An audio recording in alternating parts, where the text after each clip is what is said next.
Per piegare il legno bisogna usare l'acqua e il fuoco. Noi non facciamo a vapore, ma facciamo con l'acqua e il fuoco. Noi bagniamo esternamente un pezzo di legno, lo scaldiamo internamente e questo tende a piegare. Sono tutte tecniche antiche, si usano ancora le canne perché sono dei mestieri antichissimi che però sono ancora validi perché non seccano il legno e permettono di poterlo piegare senza essere seccato troppo, in modo che non si apra, non si rovini.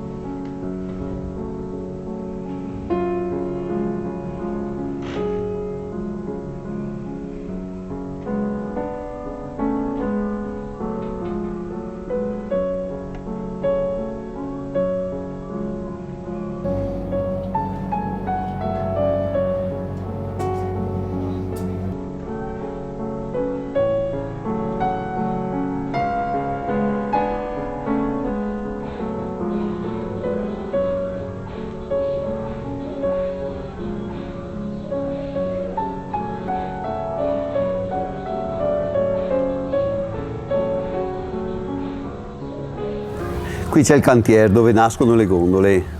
Come vedete la misura è sempre la stessa, sono 11 metri di lunghezza e 1,40 m di larghezza. Costruire una gondola richiede circa 2 mesi di lavoro e richiede 7 tipi di legno diversi, perché ogni legno ha dei pesi, delle caratteristiche diverse. Ogni pezzo della gondola, quale è composta di circa 280 pezzi, è fatto ogni volta con la stessa essenza di legno. Il fondo e le parti immerse nell'acqua sono fatte in abete e in larice. Tutte le parti principali, le strutture principali della gondola sono in quercia, in rovere, che è molto duro. I trasti, che sono le parti trasversali, sono fatte col ciliegio. L'ossatura interna è fatta di olmo, che è molto duro e molto elastico. Ogni parte della gondola ogni volta è fatta con lo stesso legno. Noi manteniamo la tradizione, questi sono i legni che si usano, le forme, le misure che ha da circa 100 anni. La gondola era nata più piccola, più bassa, simmetrica perché evocata da 2 persone. Ora invece è una barca asimmetrica. Questa simmetria è data apposta, se voi vedete questo fianco è più dritto, quello sinistro è più lungo, in modo che quando sta nell'acqua tende a cadere verso destra. Il gondoliere con un solo remo da destra la spinge verso sinistra, per cui questa è la forma che serve a equilibrare la spinta che manca nell'altro fianco. È una barca particolare. Il fondo è piatto, come tutte le barche della laguna, perché sapete bene che in laguna i fondali sono poco profondi, per cui per poter scivolare tra le barene, le barche tipiche veneziane, più conosciute la gondola, hanno tutto il fondo piatto.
Già quando andavo a scuola ho cominciato a mettere le mani sulle prime barche, mi sono messo a posto la mia barchetta con le mie mani, avendo un bel giardino, avevo la possibilità di poter iniziare a fare esperienza e mi sono fatto una barchetta. Dopodiché, finite le scuole, sono riuscito a aprirmi un piccolo cantiere a Murano, ma non era una cosa molto, era un posto un po' così. Ho cominciato a fare il gondoliere, ma sinceramente non mi piaceva e ho avuto l'occasione di riuscire a entrare qui dentro, in questo posto fantastico, dove si costruiscono ancora le barche tradizionali, le gondole. Qui fuori si fanno le manutenzioni, qui dentro si costruiscono nell'attesa. Ho avuto l'onore di essere instradato da un grande maestro che era Nedi Stramontin, che mi ha insegnato molti segreti per la costruzione delle gondole, anche perché la gondola è una barca particolare, diversa, asimmetrica.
Ecco, il remer fa la forcola, vedete il gondoliere sta lì sopra, qui c'è la forcola, a seconda di dove si mette il gondoliere, di dove mette il remo, qui in morso, qui sotto per avviare, qui dietro frena, a seconda di dove si mette e di dove mette il remo, una barca di 11 metri va dritta, va a destra, va a sinistra, con un solo remo, con 6 persone a bordo, qui deve essere molto maneggevole, molto snella. Ecco, un pezzo che non manca mai nella gondola è il ferro da prua, volgarmente chiamato ferro, nato per equilibrare, per rifinire la barca, è il simbolo della città. Questo è il cappello del Doge, il corno dogale. I 6 denti sono i 6 sestieri di Venezia, contrapposti ai 6 sestieri c'è l'isola della Giudecca, il ponte di Rialto e la curva del Canal Grande, è la forma stilizzata della città. Ecco, qui c'è lo scalo. Siamo fuori al sole, rivolti a sud-ovest, dove il sole batte più ore possibili. Perché? Perché la gondola è una barca in legno, che ha bisogno di molta manutenzione. Qui fuori, vedete, facciamo le manutenzioni di tutte le barche esistenti. Questo è il grosso del nostro lavoro.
Quando ero alle prime armi, la sera arrivava il maestro Nedis dal suo squero, veniva qui a vedere cosa stavo combinando. Mi ricordo una sera che ero lì da poppa, d'inverno con il freddo, e non l'ho neanche sentito arrivare, e questa persona, ultra ottantenne, mi è arrivata da dietro e mi ha tirato uno schiaffone, e vedendo che qui di prua c'era uno sbaglio, una cosa che non andava bene, che io non mi ero accorto, e lui, nonostante la sua età, l'aveva visto già solo entrando dalla porta.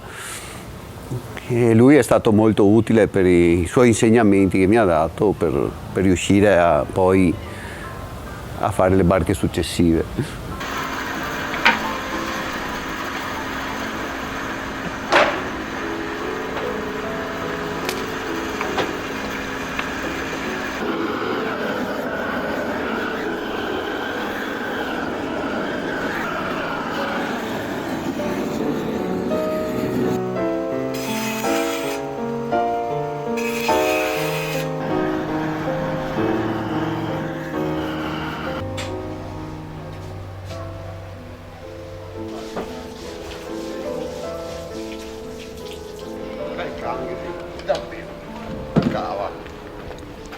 Quando ti così più niente. E adesso chi le gira che io vado a friggere? Tu? Io le giro io. Sì.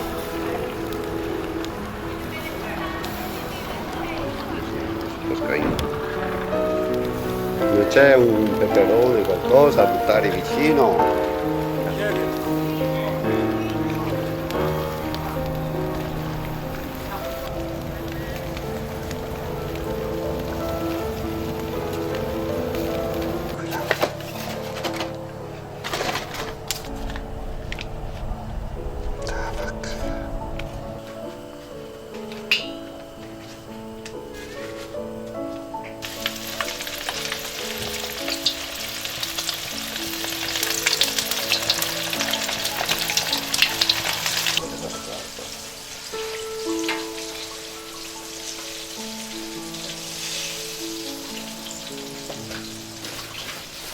Che buone, linda.